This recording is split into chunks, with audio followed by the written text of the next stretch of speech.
Okay, good to start. Just a second. Yep, we are live. Hello, everybody. Welcome back to the fifth session of Certified Meshery Study Hall meeting. We could not actually have the meeting last Friday because of unavailability of my co-host, because he was having another meeting. Sorry for that.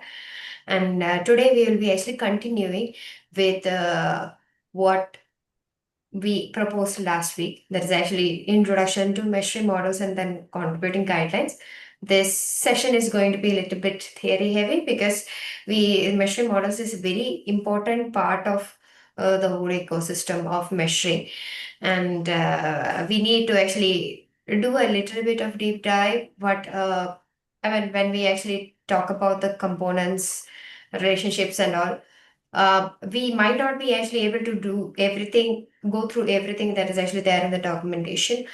So I'll actually try to give a holistic view on the concepts and the contributing guidelines as far as it is feasible in the 60 minute that we are going to have next. So let us actually look into measuring models, introduction to measuring models. Before that, I would like to, I would like the attendees to mark their attendance over here in the document that's actually being shared. You can actually find out in your Google Calendar in the invitation itself, the link to the documentation. Or Ronak will be actually sharing here too in the chat. So let's actually go to understand what exactly measuring models are.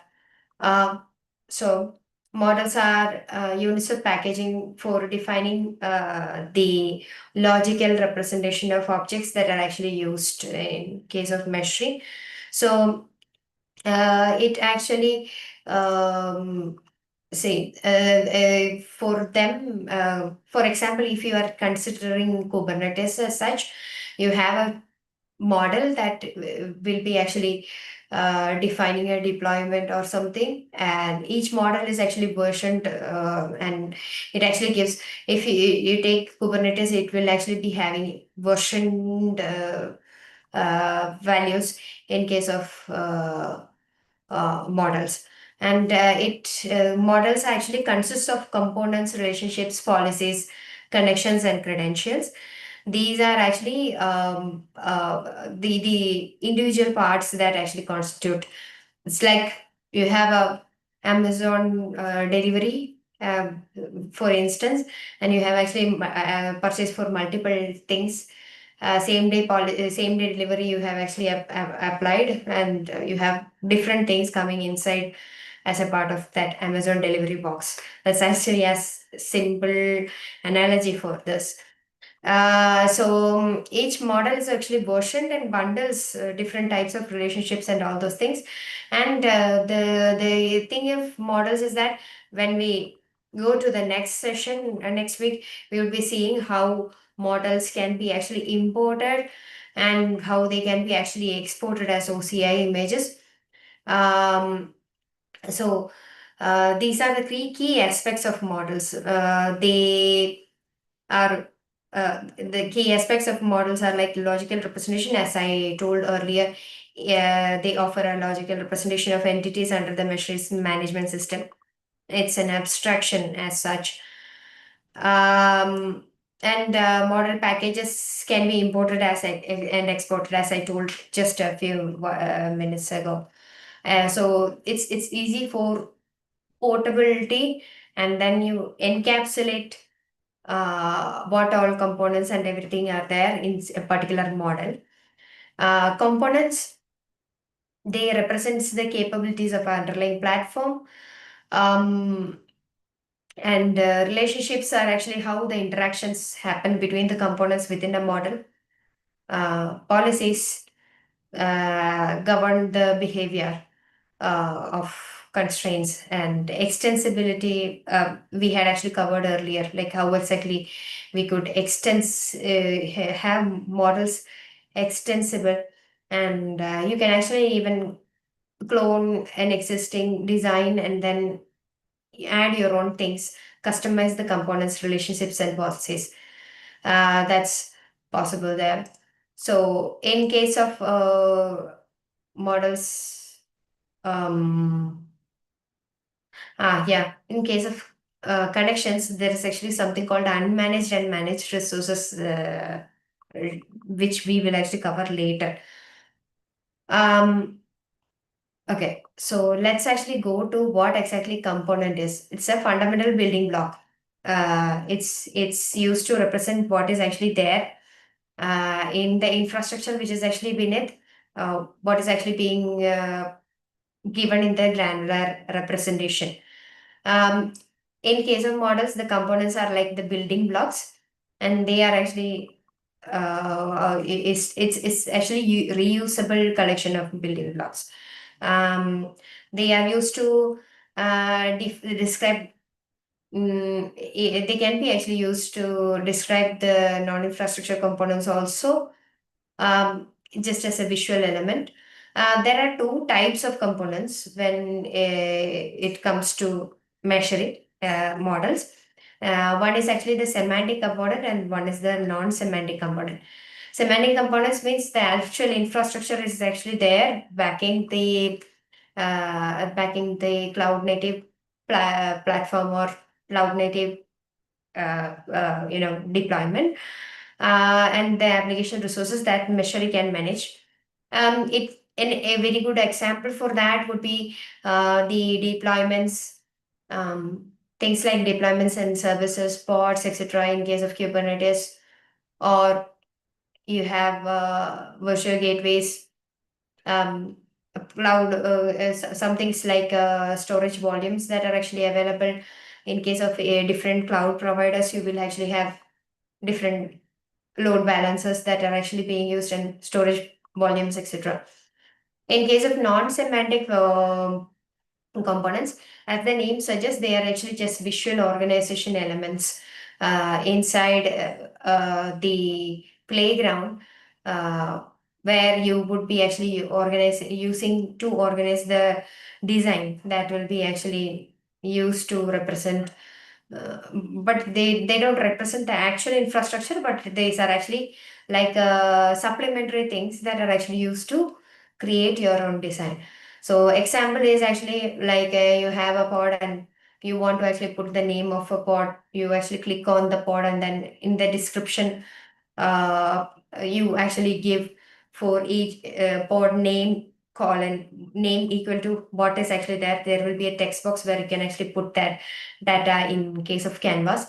So that's it. Or some shapes and things, some geometrical figures used to represent a pod, a container that is actually there in the pod, and lines and arrows that you could actually see show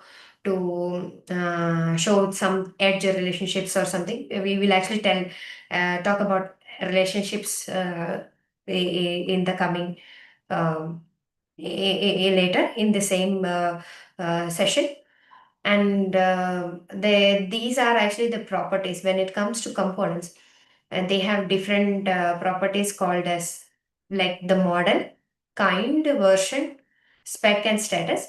Model is like the model to which the component actually belongs, um, and it defines the capabilities also, uh, what capabilities are there for the particular model.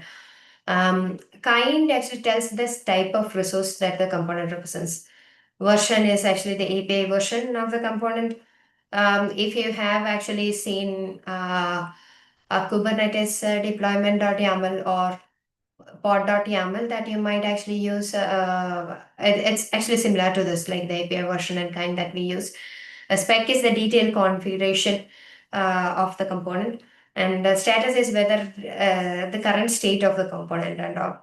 So once it is actually a model is registered with a Meshery server, you have something called a Meshery registry where this is actually saved, and then the components are actually available for inclusion in the designs that you create, and they can be actually created. The components can be created and published by anyone, so it's easy for you to reuse your own components that you created, or you can actually just extend what has been use custom extensions that has been actually published by others in the community to make it easy for you to work on the particular deployment that you are actually intending to do, or particular infrastructure management that you are intending to do.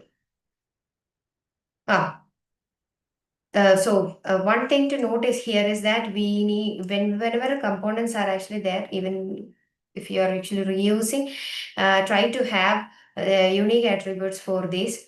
Otherwise, they are considered as duplicates. AP, kind API version and model name should be actually unique.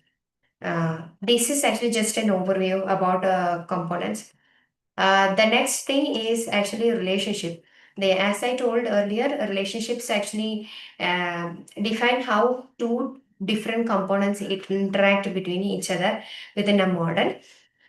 So in case of relationships, there are like you I mean, in case of relationships, the benefits of using relationships, first of all, is that there's an improved visibility. It's easier to have a clear visual representation of connections between the two components. It's easier for us to visualize the system architecture by looking at the diagram that you create in Canvas using the components and the relationships. It enhances the design and informs about decisions related to the why the particular component is actually selected and then put uh, it is actually possible to do some things like relationship to actions, which can automate the usage of components. It actually increases flexibility also. In case of relationships, there are different types of relationships. One is actually the hierarchical relationship. That's like the parent and the child. An example of hierarchical relationships is like in case of Kubernetes, you have something called the namespace, and then you have a config map or a port that lives inside the namespace. So this is actually hierarchical. Parent namespace will be the parent, and then the config map or the port will be actually the child. So that is actually hierarchical relationship. A visualization will actually look something like this, and it's easy to open the design using the open in playground uh, links that are actually there for the examples. In case of sibling relationship, this is actually something, if you are familiar with the Kubernetes terminologies, there is actually something called inside a pod. You can have a main container, and then you might be having a sidecar container, uh, or something like an init container, something. So when you actually have inside a pod, if you visualize it, pod will be actually the outer parent, and then it will be having two children. One is actually the given container, and the other one is actually um, the init container. So those will be actually sibling relationships. It's actually at the same level when you actually consider the hierarchy. Um, Edge relationships. This an example for this one would be something like you have a pod and you have a persistent volume created, and then there is actually a persistent volume claim that is actually used to claim this particular persistent volume for the pod. That is actually one example of the same. I believe in this somewhere it is there. Yeah. So a subtype is actually mount. You use mount to mount the persistent volume via the persistent volume claim to be available for the particular container that is actually there in the pod. So that's actually the type is actually binding, or there is actually something like ingress that is actually defined for the particular service. This is actually a type of non-binding, uh, you know, a non-binding relationship. Um,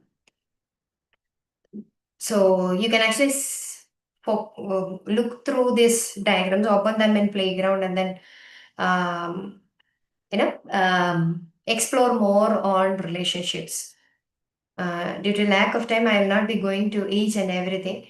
So tag sets is actually another way where you put the same labels and annotations, key value pairs.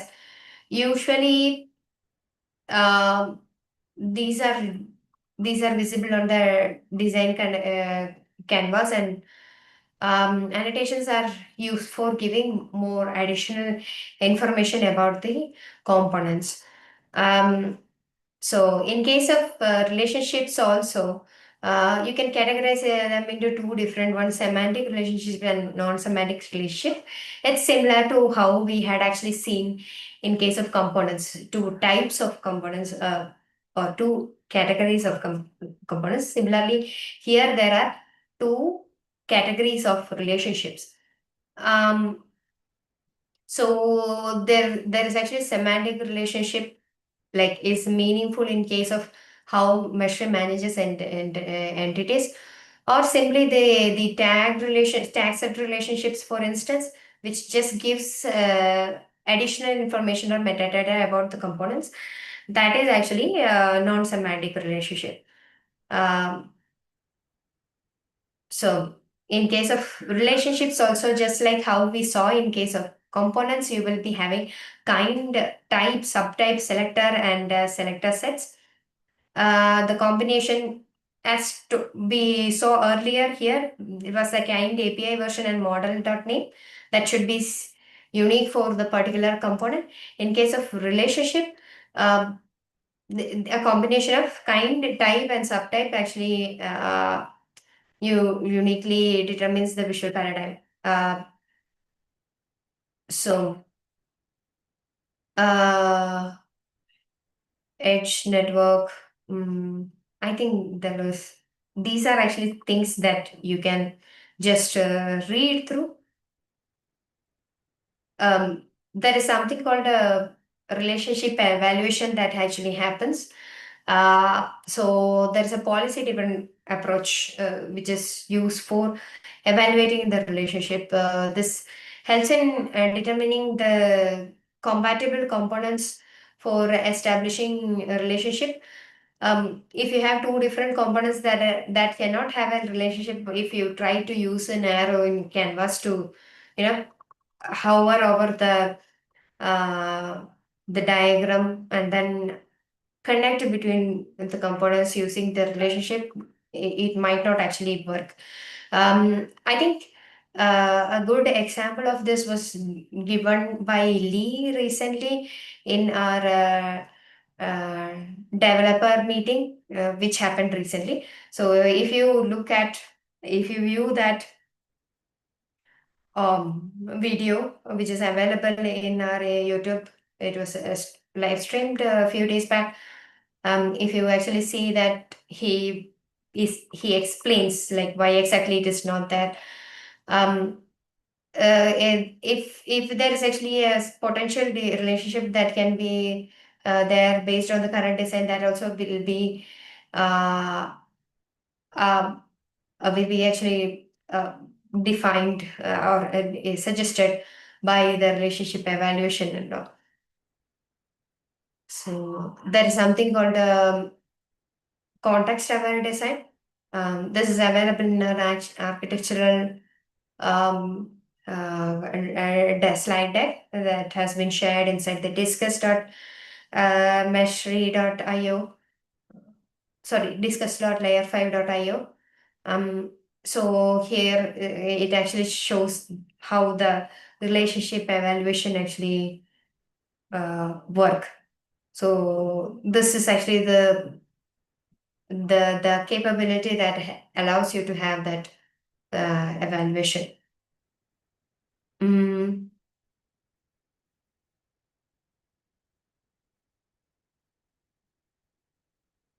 so uh, without further ado, we will go to policies section. So, in case of policies, as the name suggests, they govern the behavior and constraints that are actually there on the components and relationships, and they give adherence to operational practices like relationship evaluation policies, etc. So, in case of Meshery policy, also there is actually context-aware relationship for Kubernetes. This is a sample example of that. Policies evaluate the designs for potential relationships and decide whether to create, update, or delete any relationships.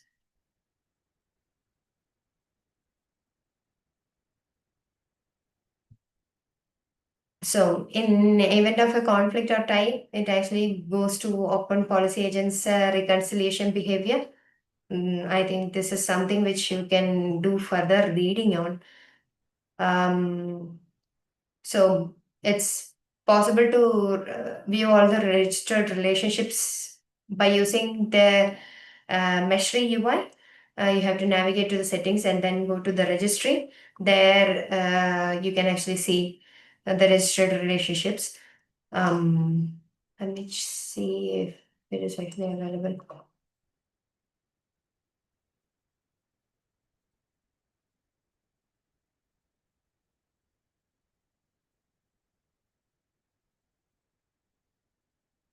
So here, if you go to registry,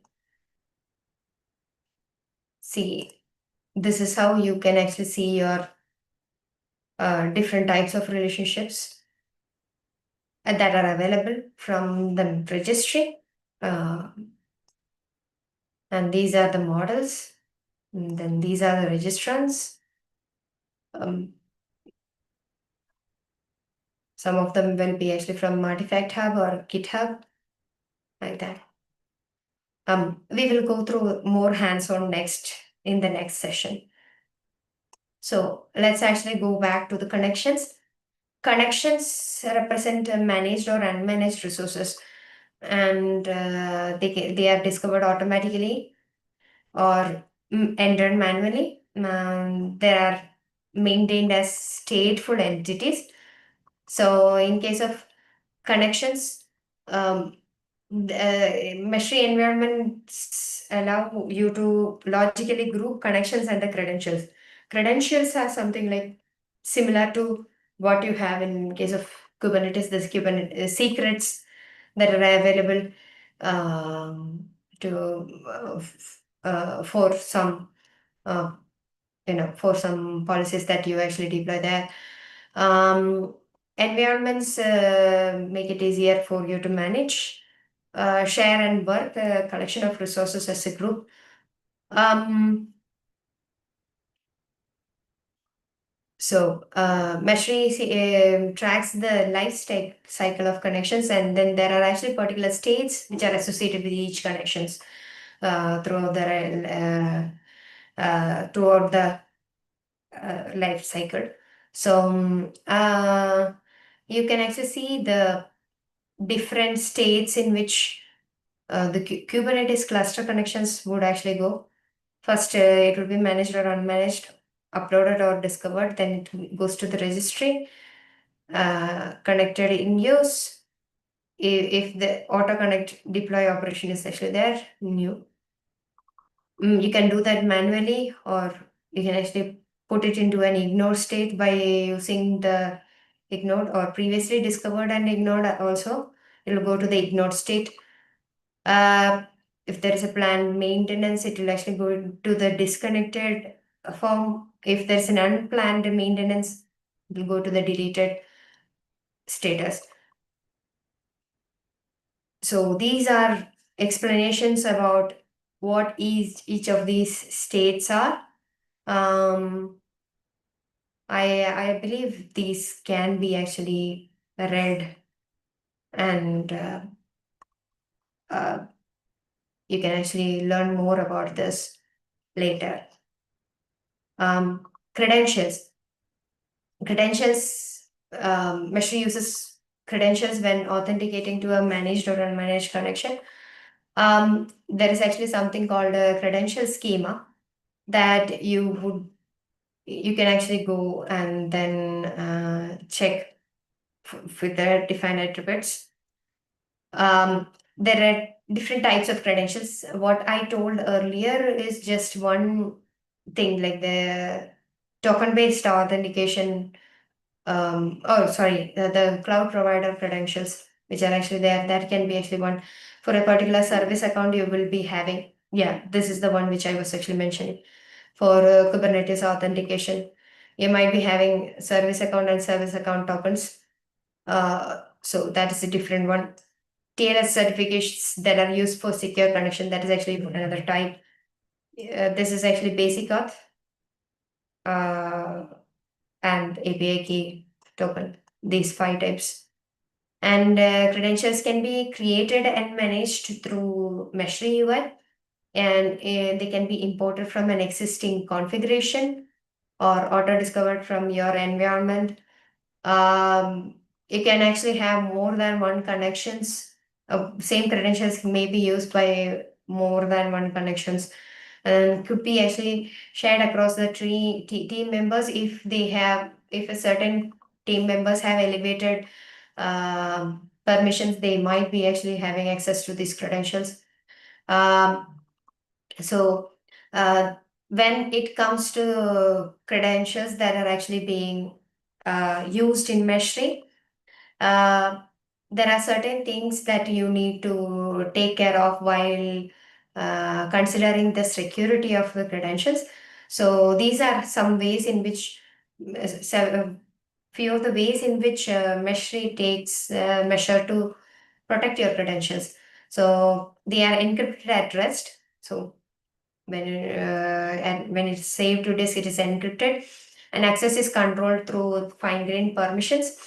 They are never exposed in logs or API responses, and there is a support for secret management integration. If there is a secret management service that you already have, can be integrated. And using the credentials with connections, when setting up a new connection in Meshery, you can actually select either from the existing credentials or create a new one, and they are actually validated automatically before use. Um, and multiple, as I told, multiple credentials can be associated with a single connection, or multiple connections may actually use a single credential. That is also possible. And the status is monitored and alerts are generated if they become valid. For example, if there is a TLS certificate that's actually expiring, there will be actually alerts that are actually coming to let us know that, okay, the particular TLS certificate is actually expired and you need to create a new one that is actually available. So these are the things related, five aspects related to models. Um, we would be actually going to the contribution guidelines for each of these. Um, so the first one is actually related to measuring models. In case of measuring models, as I told earlier, they are they are actually having certain aspects like how we saw in case of models, components and relationships, some uniqueness in case of kind API version, etc. How they are, um, how do we ensure that these things are according to what we expect? So it's actually schema driven development. So there is a whole section related to contributing to schema. Meshery schema actually resides in Meshery slash schema. Um,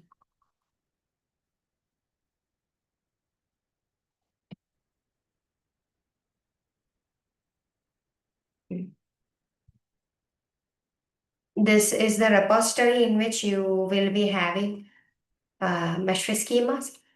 Mm, so we will actually touch upon a little bit on this because it's required to understand the rest of the things that we need to go through.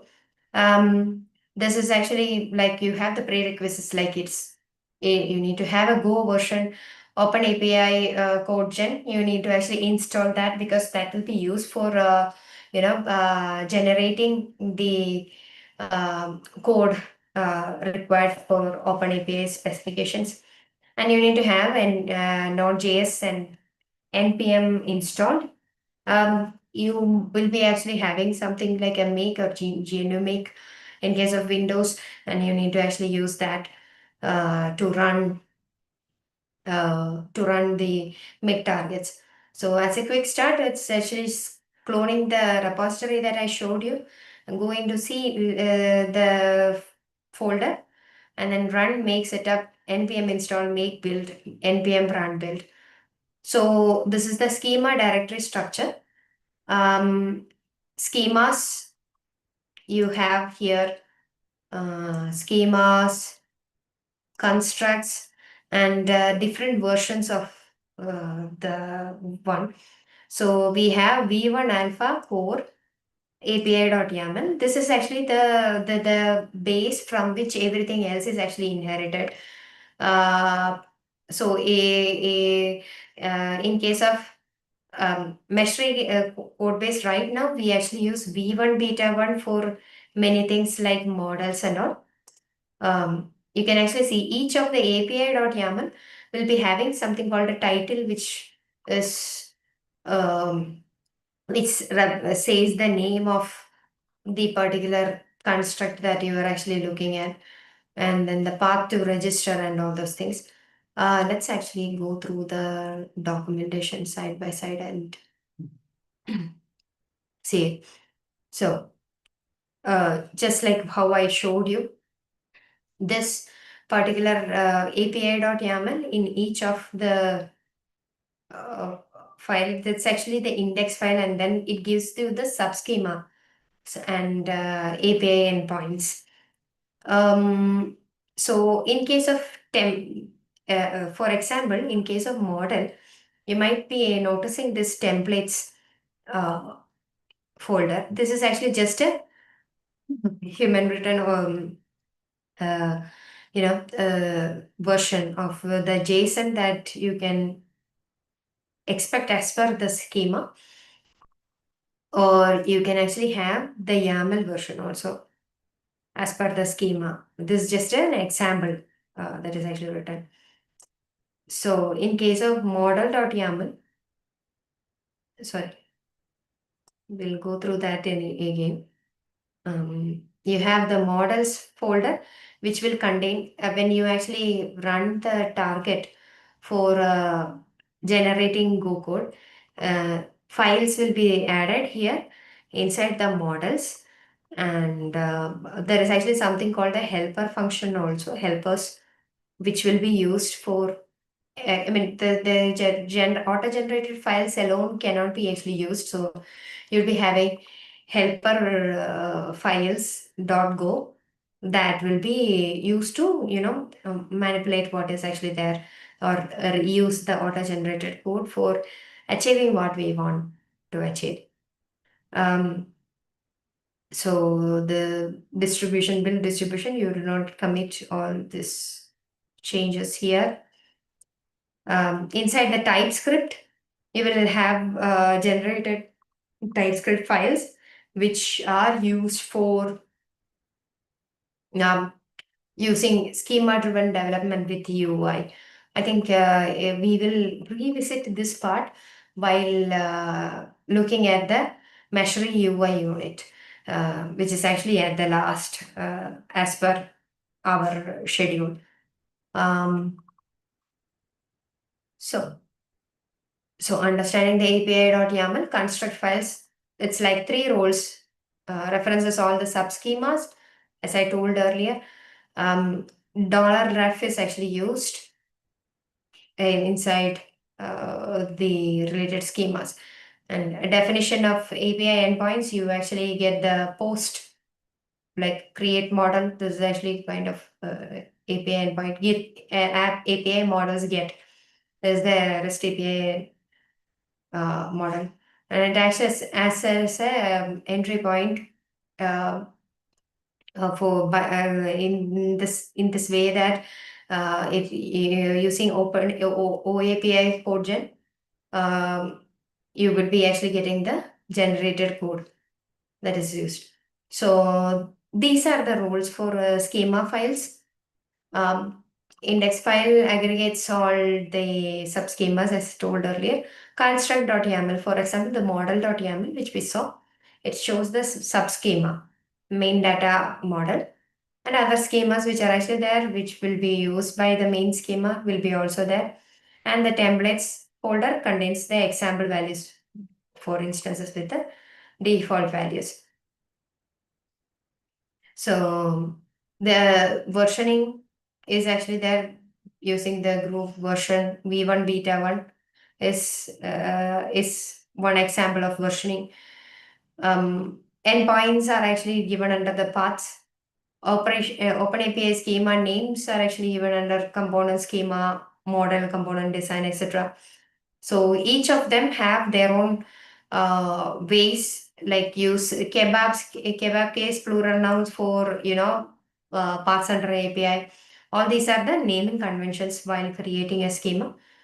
Uh, so there is actually a way to add new schema over here. All those things you should be, it's actually up to you to read through that, because of lack of time we will not be going through all those things. But there is one thing that I wanted to highlight over here. Yeah, the helper file locations are actually this one. Like you can, in the core folder, you have the helpers.go manual. So whatever is actually automatically generated, please uh, do not try to commit those files over there. It's actually given here in the end, like what should be committed and what not to be committed. Ensure that you are actually abiding by these common mistakes to avoid. You are actually avoiding all these things. And then there's actually a checklist for the schema changes. Ensure that you're abiding by these while trying to create schemas. So the reason why we spoke about the models, I mean schemas over here, is that you have a model, met the file here, which I actually showed you. The models that we actually generate are abiding by all these things. And one second.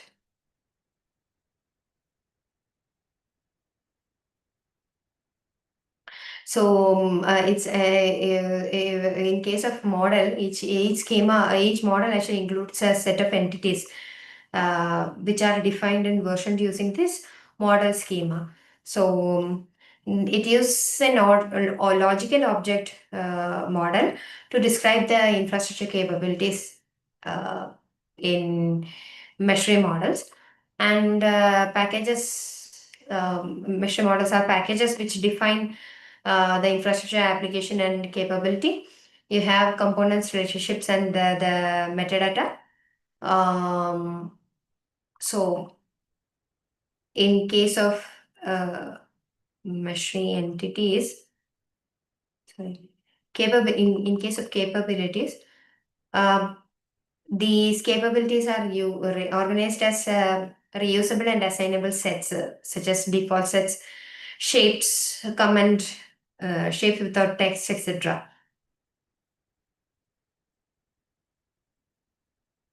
Um, we will actually hop over to contributing to Meshery components. Components are defined by schema again. There is actually again inside the schema repository, you can find out the component schema under Meshery schema. And while creating and modifying components, we need to actually ensure that the newly created component or the modified component conform to the schema specification which is actually given there. Otherwise, it will actually be difficult to create. In case of Meshery, as I told, it's a building block. And once component is actually registered in the Meshery server, it is available for including in the designs. So we need to actually look at for creation of components, we need to actually look at the component classification first, understand the model generation and packaging. These are the pre-work situations. And inside component customized component form based representation, you need to actually ensure that you have a UI schema which is generated as I told earlier. Again, a JSON object that describes how a form should be actually rendered. Few things are here which is too in depth related to contributing to components. I think we can actually skip. Um, in case of component definition as a JSON file, um, yeah. Okay, this actually gives an overview of how to create a component definition. Uh, these attributes should be actually used um, for defining the file. Mm, I think in case of we can go to the next step that's actually contributing to relationships. Again, as we told in case of models and components, in case of relationship also, there is a relationship schema which actually defines how relationships between components are actually expressed.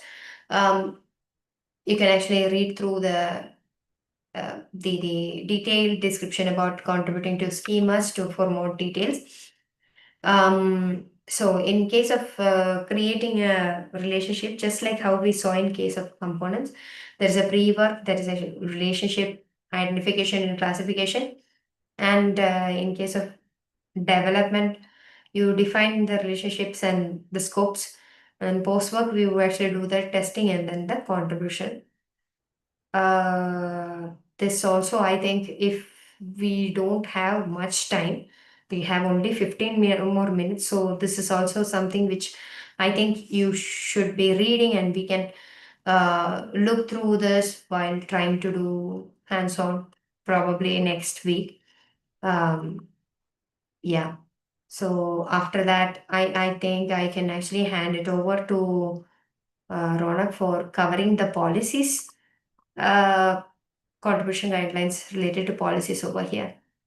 Over to you, Rona.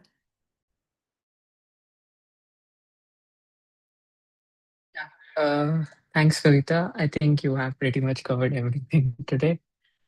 So we'll be understanding about how you can contribute to Meshery policies now. So Meshery has a built-in policy engine that uses OPA, that is Open Policy Agent. So it's a CMCF graduated project, and it's written in like we write policies over there in a language called as Rego.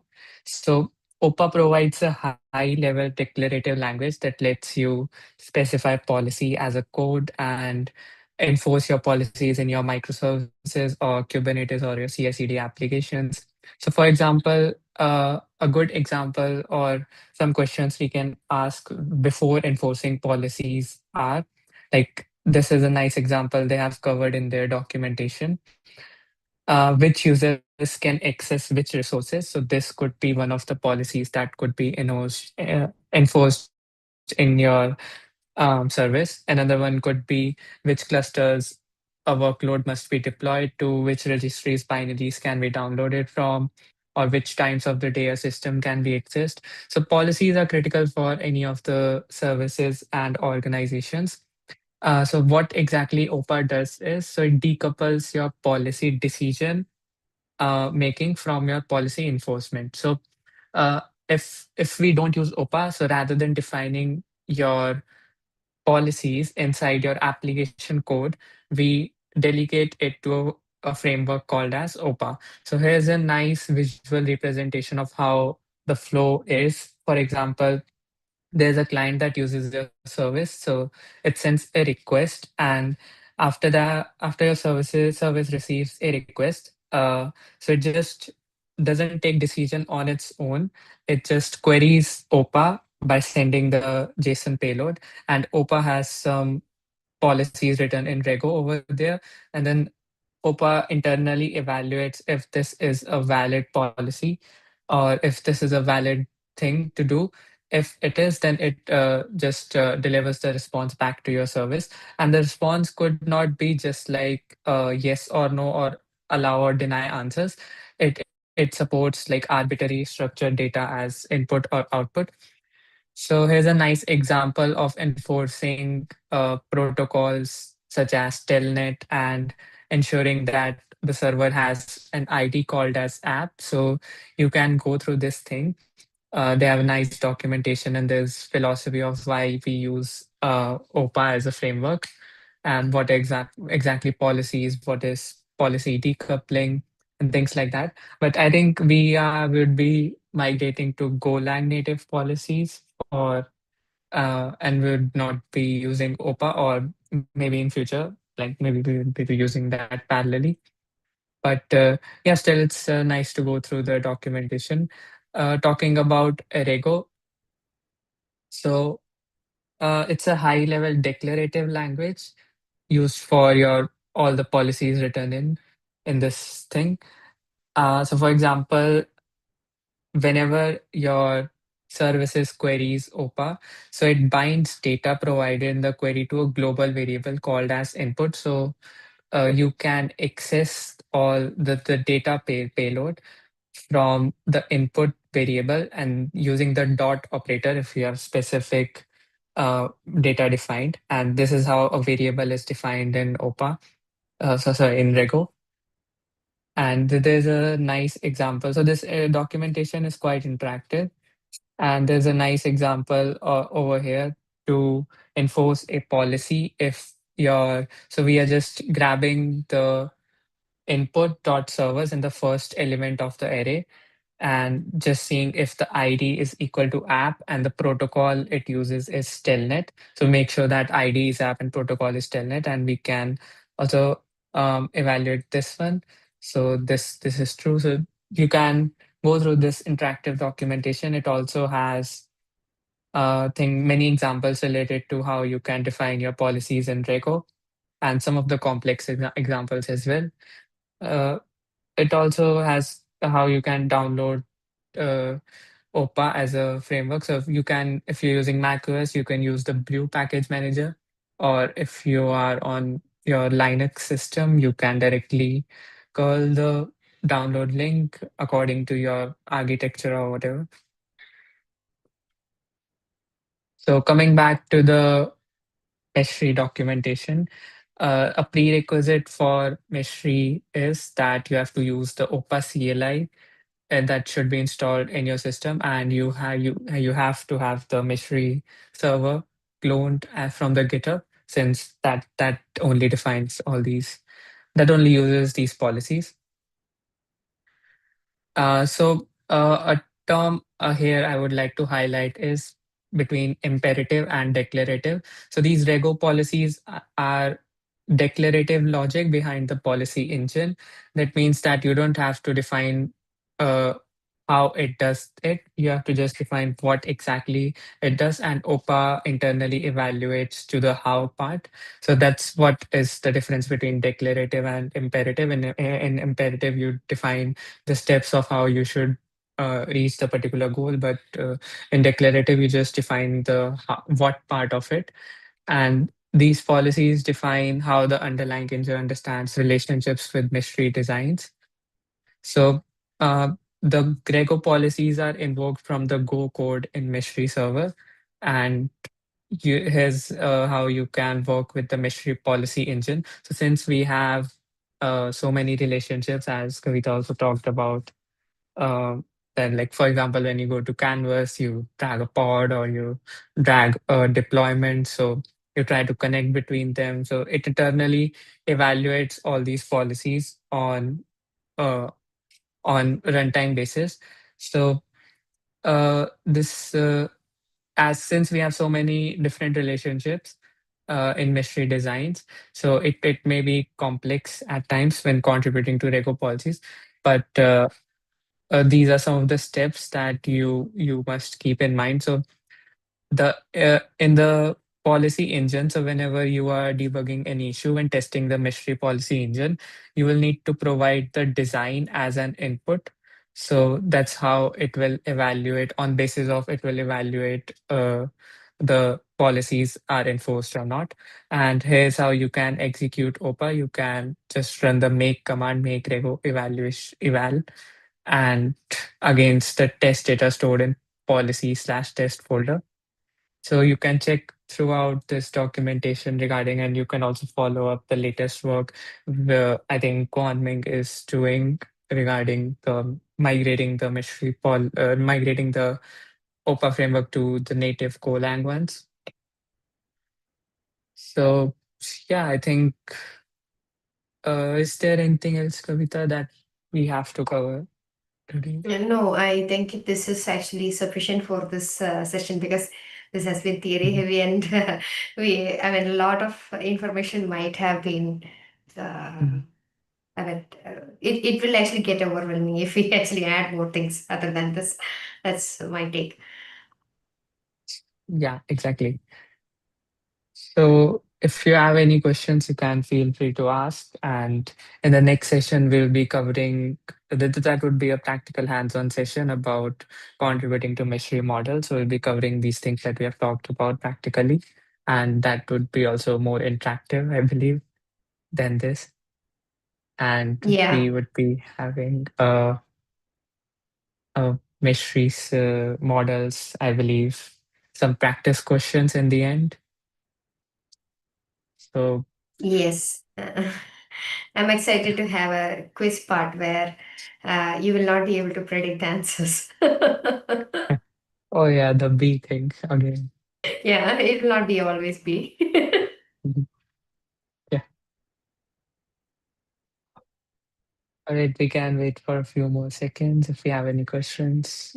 Hi, Hi, Himani. Hi, uh, Himani. thank you for this amazing share session, Kavita and Ronak. Actually, I had a question, a little doubt I had regarding this command, mesh CTL command, but I don't know if I am allowed to ask it in this session. Yeah, sure, you can definitely go ahead. Okay, I'll share the link in chat. So this, I don't know if that works. Yeah, this command, Yeah. I don't know what to pass in as credential. I believe you have to pass a uh, JSON file over here in credentials. Since I think I have been facing the same problem when I tried to run this command. Okay, So this is the spreadsheet ID, the Excel spreadsheet, and over here the credentials part. There's a GitHub workflow also invoking the Meshery registry command, but the credentials for it, I think you can't see the credentials in that workflow. okay, so So, how could I? Kavita, do you know about what exactly the credentials we are passing over here? I saw a write-up from Lee in the discuss.layerfire.io related to this, and in that one, it was told that the spreadsheet credentials should be actually a valid token that is obtained Okay, from Google Cloud. Maybe you can actually use G Cloud. I mean, my assumption is that the token should be actually used by you authenticating using G Cloud, maybe. Um, yeah, okay, but because it is actually a public forum, we cannot tell exactly what it is, but it's a JSON format and It should be, yeah. Maybe that Once would be I, helpful. yeah, yeah, The yeah. link to the, yeah, this. Yeah, this one. So it contains a valid G Cloud API token. So yeah. So there is actually a CLI for the G Cloud, and then you can use that to authenticate, and then use that token which you are obtain, Okay. add it to a JSON file, and then use that. Yeah. I Thank mean, you. that's what I am actually thinking by seeing this. Yeah, I'll like try to Yeah, work it. yeah. Thanks for Okay. asking this, Himani. No, thank you. Thank you, Kavita and Ronak. Thank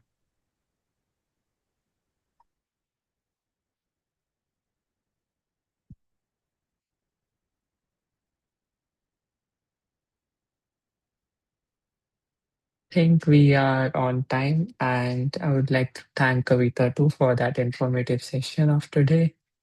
So yeah, I think we'll be seeing you on the next Certified Mystery Contributor session next week, same time. And till then, if you have any extra doubts, you can be sure to ask on the Slack channels. And there's a recording as well for all of these sessions that are uploaded on YouTube. So you can check them out if you miss any session. So we'll be seeing you on the next week. Till then, have a great day and great weekend. So bye everyone. Thanks for joining.